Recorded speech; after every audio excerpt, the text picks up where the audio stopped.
Hey Squids, what's going on? It is Hank here from Nintendome. So today I'm going to be talking about the new heavy Splatling Deco weapon. I know that some of you guys actually have not been playing that much Splatoon lately, so quick reminder, the heavy Splatling Deco was buffed in the 2.2.0 update, and of course, like all Splatlings, it cannot fire continuously. It actually requires you to charge up before you shoot. So as expected, the only thing that separates the heavy Splatling from the heavy Splatling Deco is the kit.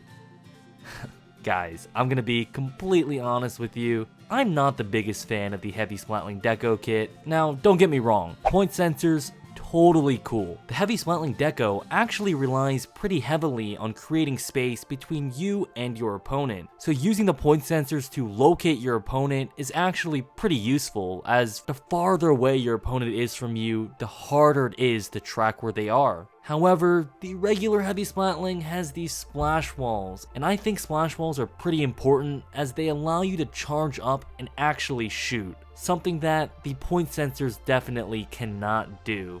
The Kraken special weapon, on the other hand, is pretty solid, although you have to be especially conservative while you're using the Kraken, as the heavy Splatling Deco is so vulnerable once you pop out of that Kraken. Okay, so in terms of abilities, I definitely think you cannot go wrong with ink recovery up. Ink management is always important on pretty much any weapon, and because Splatlings need to charge in between streams of shots anyway, I just feel like the versatility that ink recovery up provides is more valuable. But, of course, you can go with Ink Saver main if that is your preference. I also think that Cold-Blooded is going to be very useful here. The heavy Splatling Deco benefits heavily when it's firing at an opponent that is not shooting back at you. Of course, you don't want your opponent to know where you are. Cold-Blooded can definitely help you with that. I also think slapping on some swim speed up abilities is in your best interest as well, as this is a Kraken weapon. Kraken is affected by swim speed up, so those swim speed up abilities are definitely going to come in handy when you're trying to gun down your opponent.